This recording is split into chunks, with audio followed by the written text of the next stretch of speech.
At the World Economic Forum in Davos, leaders usually speak in polished language. They talk about cooperation, about stability, about shared prosperity. But this year Davos felt different. Beneath the speeches and handshakes was tension, the kind that signals something deeper than a policy disagreement. According to reports and public remarks, that tension surfaced most clearly in the sharp exchange of ideas between US President Donald Trump and Canada's Prime Minister Mark Carney. What unfolded was not just a clash of personalities, it was a clash of worldviews, about power, alliances, and what security means in a changing world. And far from the alpine mountains of Switzerland, Canada's military planners were quietly doing something that would have seemed unthinkable just a few years ago.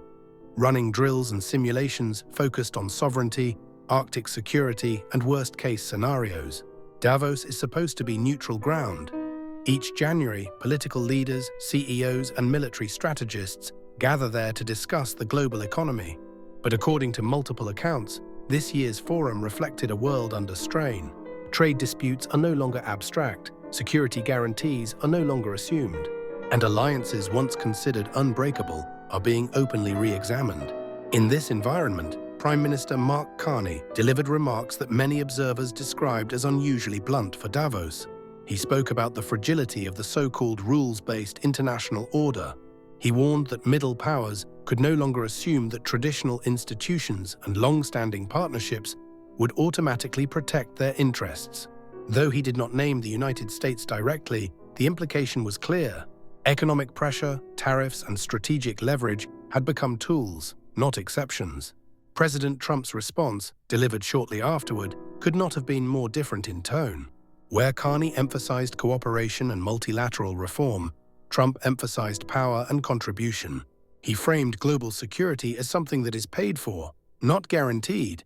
According to reports, he suggested that Canada benefits significantly from US military protection, and that this reality should be acknowledged more openly. The language was transactional. Security in this view is not shared by default. It is provided, and therefore owed. For many diplomats and analysts, this framing marked a departure from decades of alliance language between Canada and the United States, especially within NATO and NORAD. When a global superpower speaks of protection and gratitude, smaller allies hear dependency. When middle powers speak of reform and caution, great powers hear challenge. To understand why this matters, we need to look north.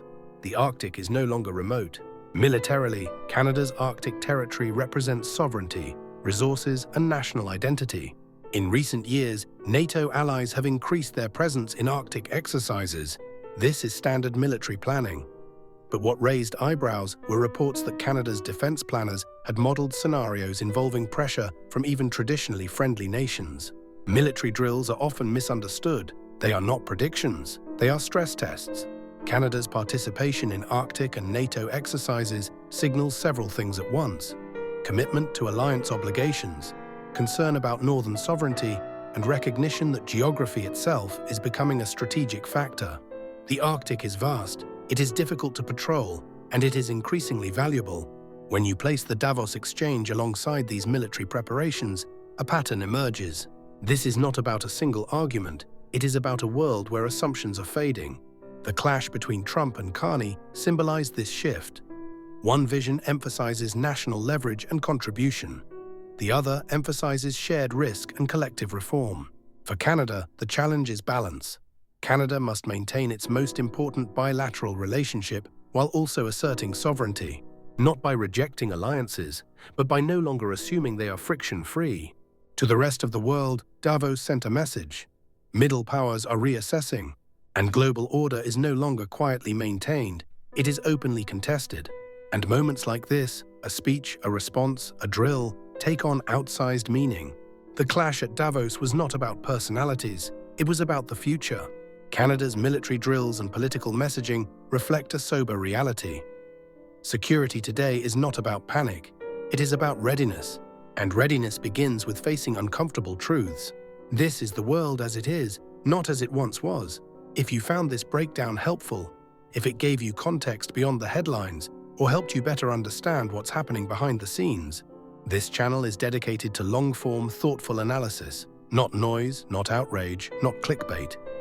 but conversations that help make sense of a rapidly changing world. Thank you for watching. Stay informed, stay grounded.